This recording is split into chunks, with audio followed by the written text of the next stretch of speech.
Okay, I believe we are live. Please give me a moment. I'll make sure everything is working fine and we shall get started.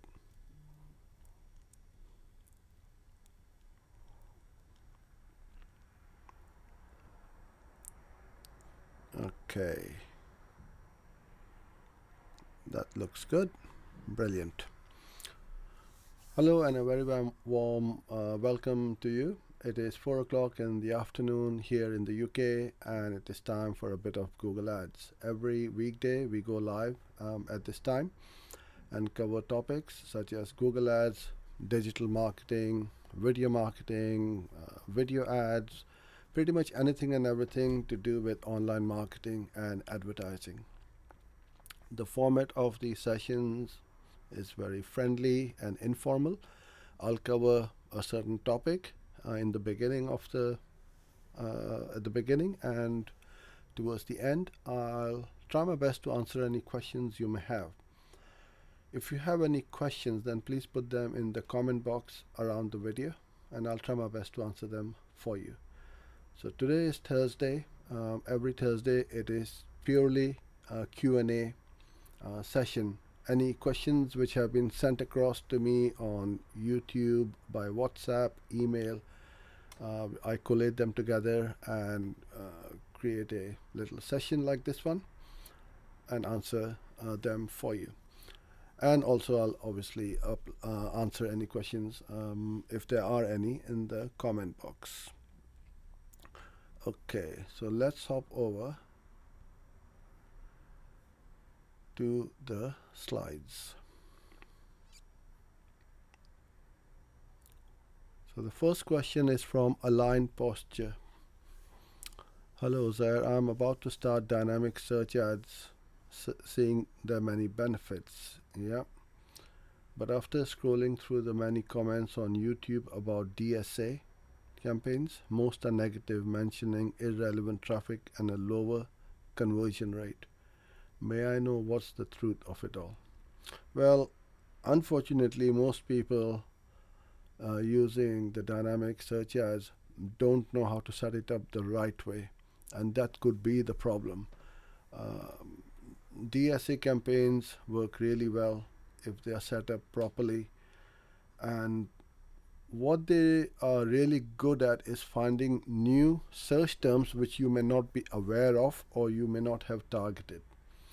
It also helps our search campaigns as well as shopping campaigns in two ways. First of all, let's go on to the search terms. Every day on Google, around 15 to 20% of search terms have never been searched before because of the voice search. We talk into the device and we are searching that way instead of typing. And when we talk in a different way compared to when we type. So these sort of search terms have never been searched, and that's the data we get from Google. So what you want to do is to find these new terms, and DSA works wonderfully well. That's one of the main advantages of DSA. It will go out and find these search terms and show you ads for that. The other thing which is really good about DSA is you don't need to write the whole ad. So instead of giving Google headlines and description lines, all you do is write 2 description lines and Google is going to look at your landing page or the website and make up the headlines itself. The third thing, which is the best bit about DSA, is there are no keywords. There's no heavy lifting. You don't need to worry about it. It's going to do its own thing and match your ads to the relevant search term. So there are many advantages of a dynamic search ad. Having said that, if you don't set it up the right way, then you will find that your ads are getting extremely irrelevant clicks and you are wasting bid and not the bids, the budgets. So that's the thing which you need to take into account and weigh up the pros and the cons of the DSA. DSA works hand in hand with search and shopping. So for search you can put in, and for shopping you can put in those negative terms. If you find that certain key search terms are not relevant for your offer or product, then you keep putting them in your account level negative list, which will then help optimize your shopping and the search campaigns as well. So it's one of the campaigns which we always try and run. Okay. Um, the next question is from Chris. What do we then do to the keyword mesh types not performing well after we put all three together? Reduce bids or pause them, and then leave the ones performing well to run. How long do we take before making the decision the mesh type isn't performing well? And what if the keyword mesh type that was performing well starts to perform poorly? Yeah. Okay, good question. So there are lots of, well, there are 3-4 questions in there, so I'll answer one at a time. So the first one is, what do we do to keyword mesh types not performing well after we put all of them together? So are you saying that you had all these keywords as different mesh types in a different ad group and then you put them all together in one?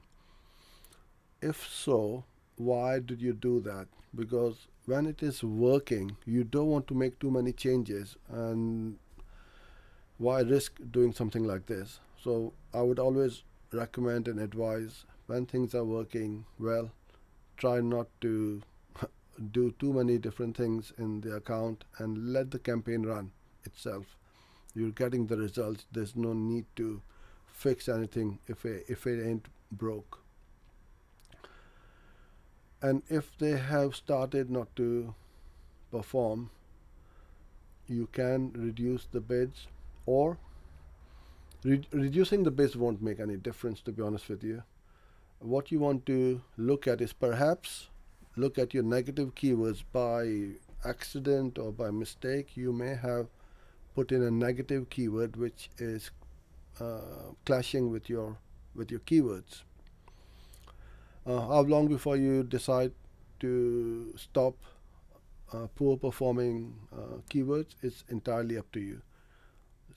If a keyword has spent 3x the target CPA or 4x the target CPA, then you can decide, yes, I want to stop it, or reduce the bids on them. And again, if the keyword mesh type was performing and it's now starting to perform poorly, what do you do? This will happen from time to time. All of a sudden, something which was working stopped working. Again, you look at the negative keywords and see what's happening and what's not happening. And sometime, I know this is weird, but just copying the campaign and restarting it again solves the problem. It just is one of those things where you need to test and try different things, different bids. So if you were, let's say, bidding on manual CPC, then perhaps go to maximize clicks or maximize conversions and see if it starts to work or not. Try to do something different, because if you keep on doing the same thing over and over again, you're going to get the same results. All right. Okay. How can I contact you? I have some questions about Google Display Ads. You can contact us via the website. We have a contact form, our phone numbers, WhatsApp. All the information is on there, and our website name is on the screen as well. sfdigital.co.uk is the URL. Okay. Now, if you did want to get some coaching and training, we have one of the best programs out there where I personally teach you, coach you, and train you on Google Ads. So we have over 300 plus high quality video tutorials plus 4 coaching calls per week with me. And you learn pretty much anything and everything to do with Google Ads, video ads, analytics, tag manager, editor, anything to take you from here to up there. Um, there's the URL on the screen, and you can get some more information from there. If you have any questions, I can see a couple of questions pinging in, so please put them in. Don't wait until the very last second or the minute, because there is a delay in the transmission and I may not see your question before I switch off the transmission. Hi Ravindra, what are the important metrics for Google Ads? Now that is an extremely a very broad question. It really depends on your goals of the campaign. If the goals of your campaign is branding, brand awareness, top of the funnel traffic, then it could be views, it could be impressions, and so on. Whereas if your goal is to get leads or sales, then you need to look at conversions, conversion rate, cost per conversions, or for an e-commerce store, you need to look at return on ad spend. It's very difficult to answer such a broad question, but most accounts which we take on, they want either more leads or more sales, and if that's the focus of that campaign, then you want to be looking at conversions, conversion rate, cost per conversion, or a return on ad spend.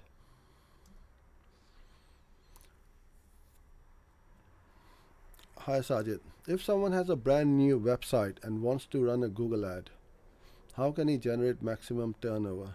Any tips?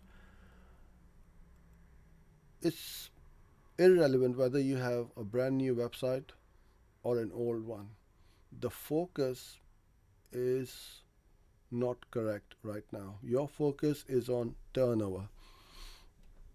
You can have $1 million turnover. If you're not making a profit, you will not survive for long. So I would recommend and suggest that you switch your focus from turnover to profitability.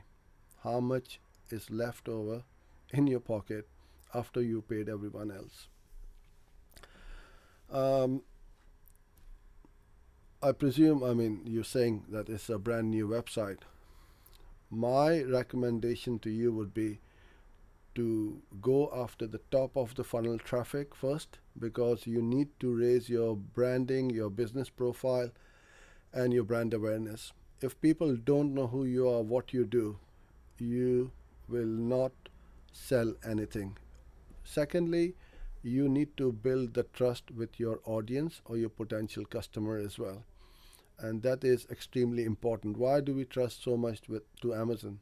Is because they have built up that trust over a number of years by performing what they promise. They always do what they promise. If they say it's a next day delivery, it is 99.99% next day delivery. If they say they're going to refund the money, they will refund you the money, and so on, right? Got to build up that trust, and once you build up that trust, the sales and the leads will follow through. And that's one of the main reasons why we are investing so much energy, resources, and money doing these live stream, because it pays us many times back. We're spending the time every weekday, half an hour, 45 minutes or so, answering questions like these ones, and I can see some more questions which I will go on after the end of this presentation. So you need to build up that trust, and a video is one of the best ways to build trust with your audience. Hello Nripin. Thank you for your lovely comment. We truly appreciate the review, and it's always humbling to find that others find our content good, educational, and it helps them with their online digital marketing. So truly appreciate that. And this is what you also want to be doing from your clients. you ask them for a review if they are happy or not with your services and products, and you build up that social proof. Social proof is extremely important. It's not, I'm not bringing this up over here to show off, right?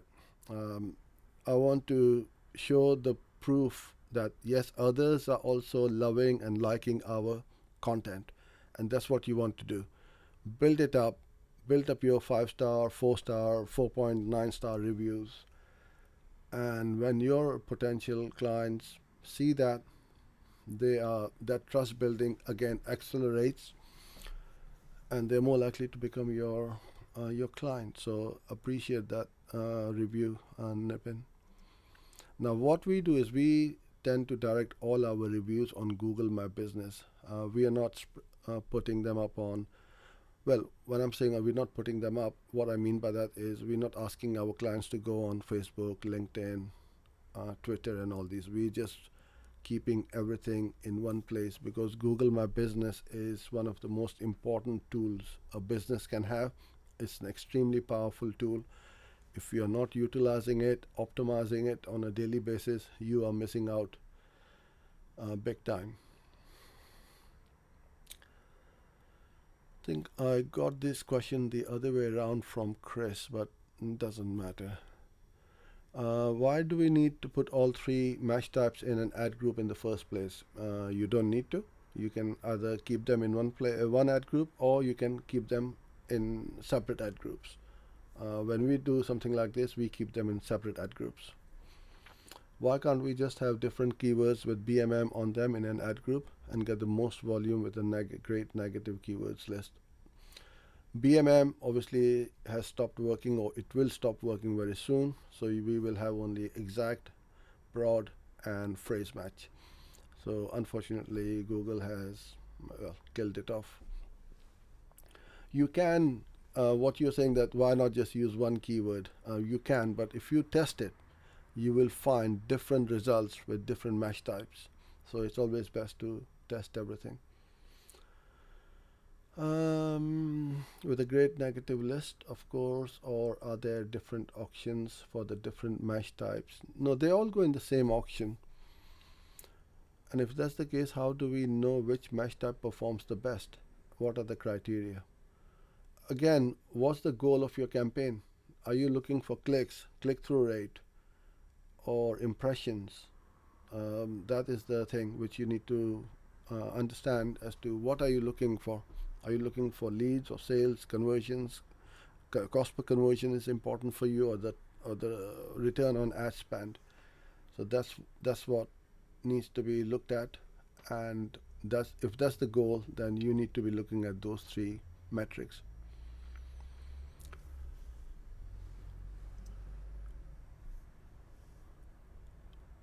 Hi Adam, when publishing a video to LinkedIn, is it best to upload natively within LinkedIn, or should you provide a YouTube link within the post?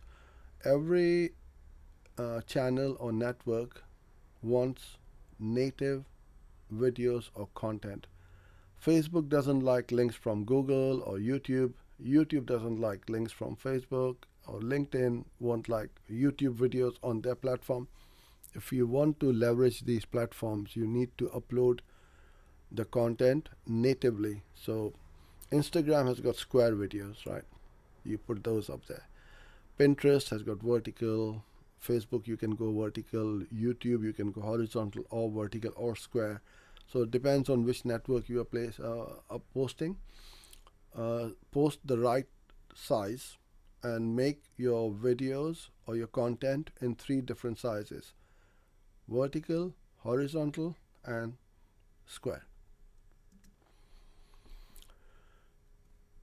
If you are using Google Editor, will Analytics migrate to Editor? No, Analytics is completely a different program for analyzing your metrics, your website traffic, where you can set up all your audiences, events, goals, track anything you like as to what's happening on your website.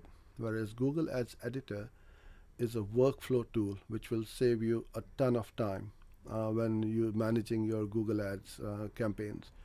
If you haven't heard of editor or haven't used the Google Ads editor, you can just Google it, download it for free either on Mac or a PC, and see how it works. And then you're going to be kicking yourself as to why you haven't used it before. It's one of the best tools out there for Google Ads. It's the secret weapon which we have to outperform our advertisers, because the way we can set up campaigns in Google Ads editor, there is no way in the world you can create it in the interface.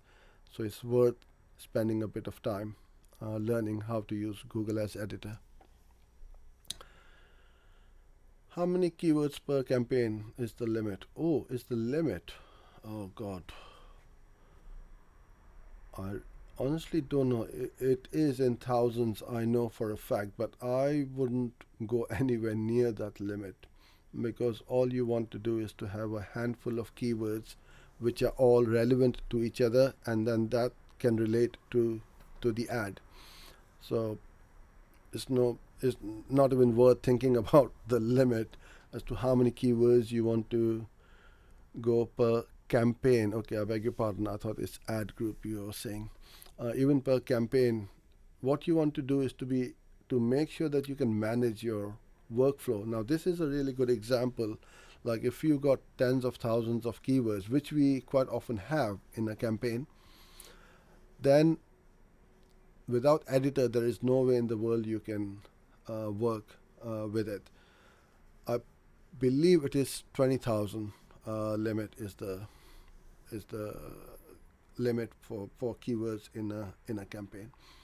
But if we are new and not very advanced, I would not go anywhere near that limit.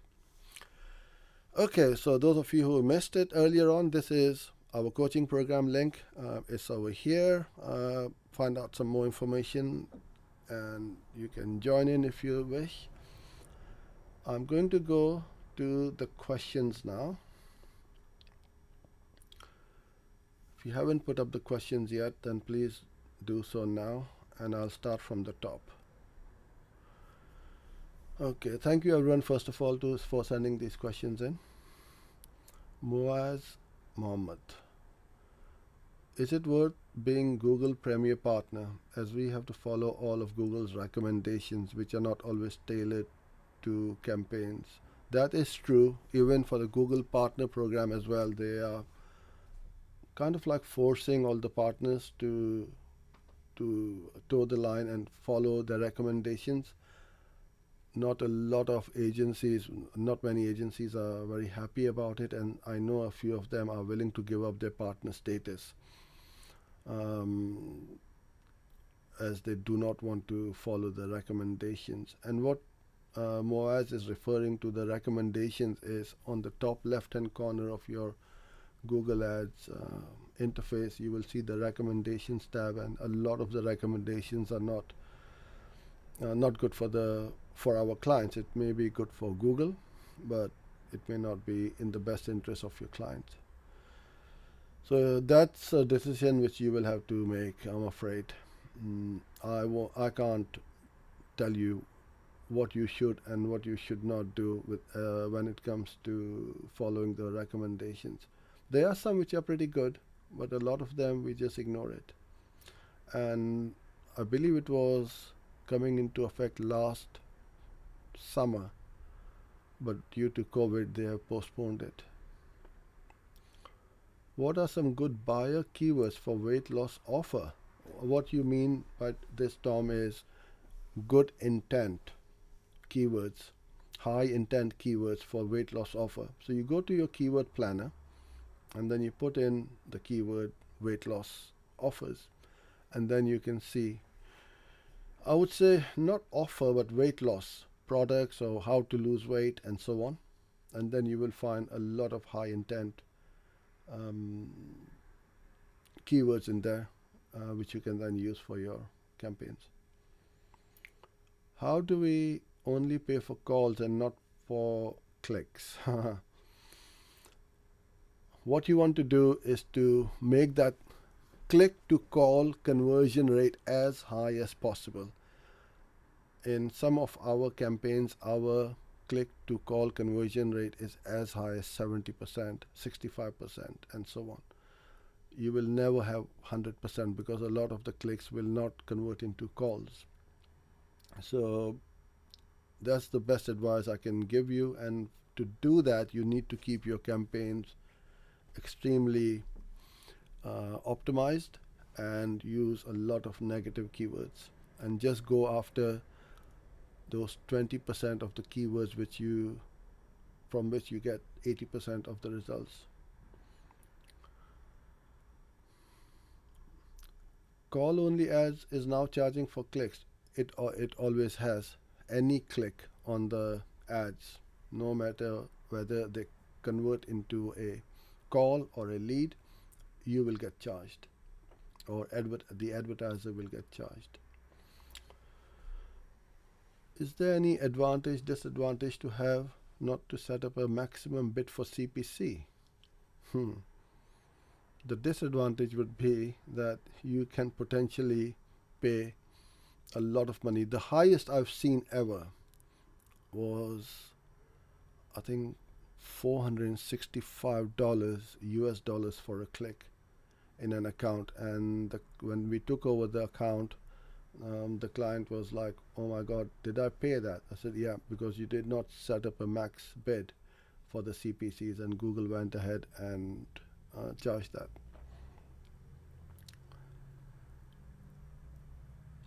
Hello, Ridhima. Hope I pronounced your name correctly. When we upload a customer list on Facebook for custom audience creation, then how are the official IDs retargeting, which may not be on Facebook? Well, those custom audiences will only be retargeted for Facebook and not on anywhere else. You can upload an email list to Google, but you need to whitelist your account.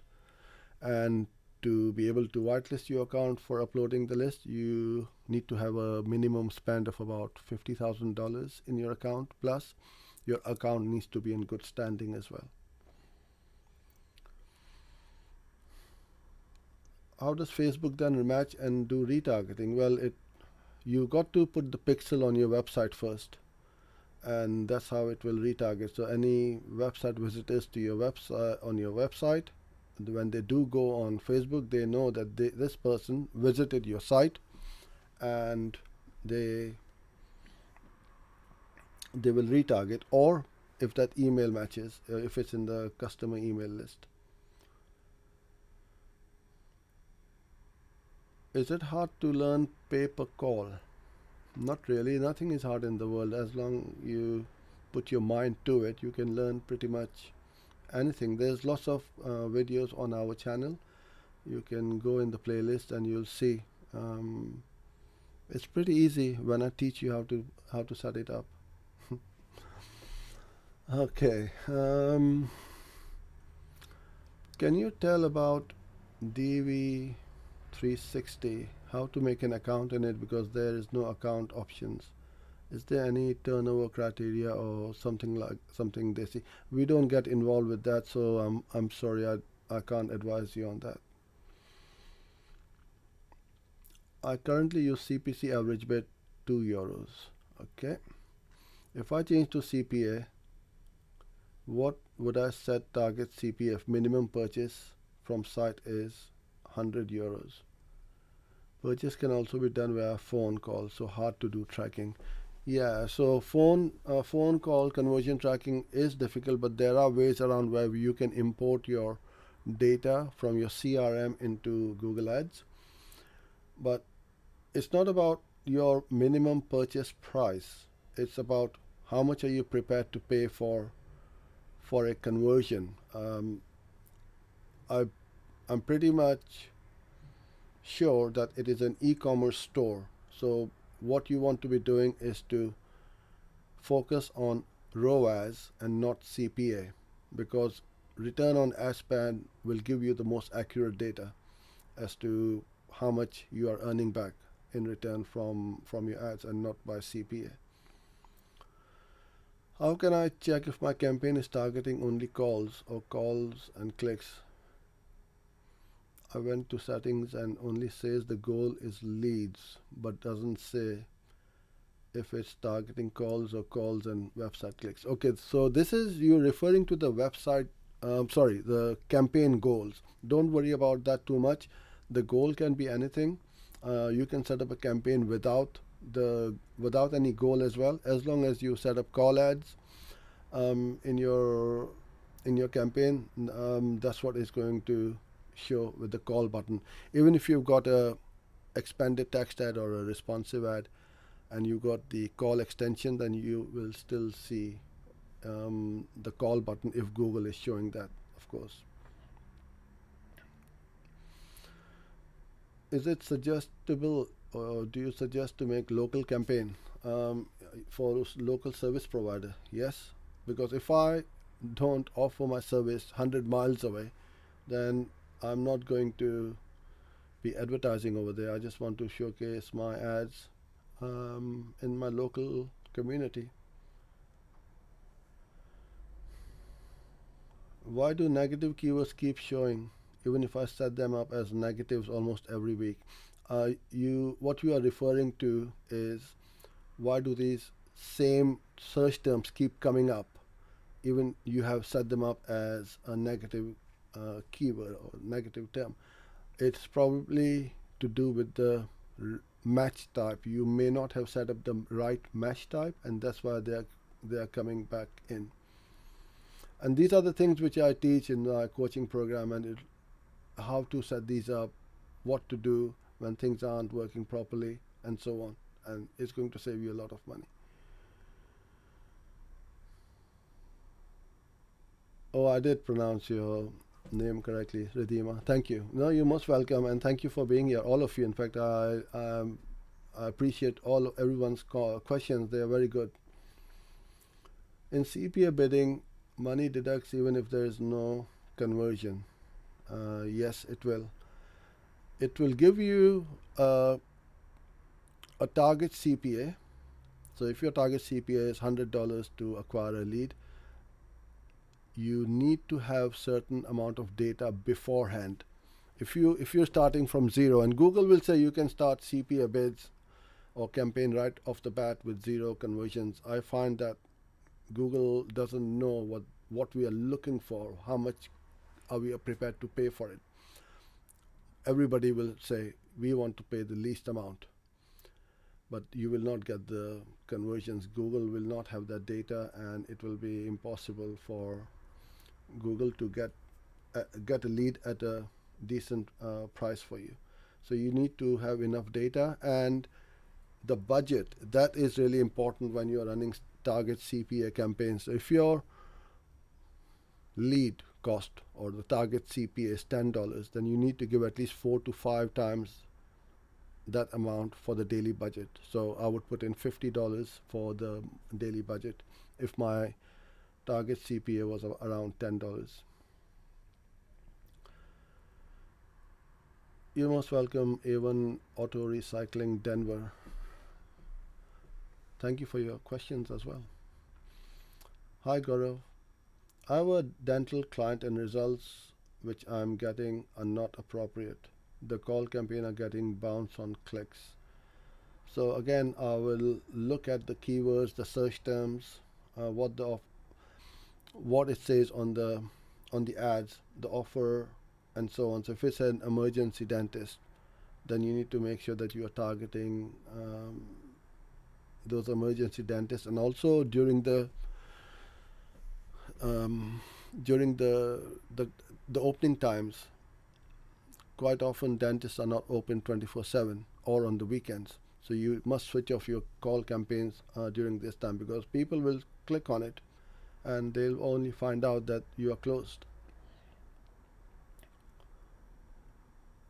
And with the dental client, you also want to start running remarketing ads and search ads, a variety of ads, and then you will start to get the results, and not just throw in one ad. It's like, look, any kind of sporting team, a team, football, cricket, rugby, whatever you are playing, it's a team game, right? A striker cannot win you the match. If he was the only person and he can carry on scoring goals, but he can't defend, You need a goalkeeper for that. You need a defender for defending, and attackers for attacking. And these are what I mean by omni-channel, multi-dimensional campaigns. You reach people wherever they go: Gmail, display, YouTube, Google, remarketing, and then you start to build up the momentum and the branding, and then you see that the results are really, really good. But I would say 90%, 95% of agencies and advertisers don't do this. All they want is calls. Okay, that's fine. But you need to run other ads as well so that people start building up that trust.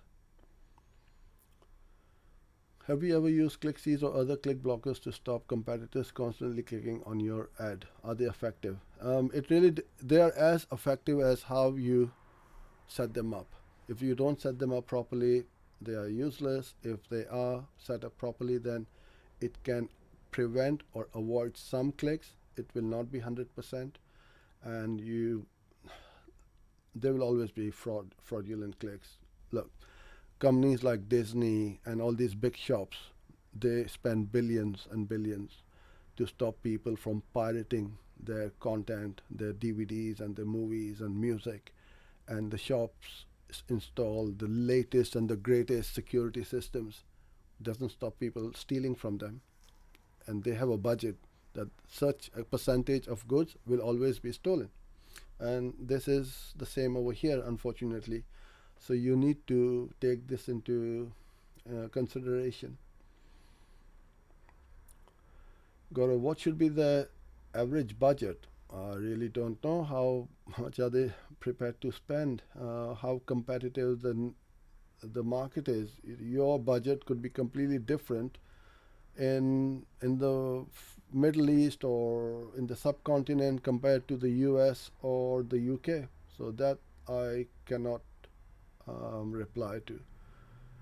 As long as the client is getting a positive ROI, then they should not be limited by budget, because every time you give $1 to Google and Google gives you back 4, why would you limit a budget to $50 a day?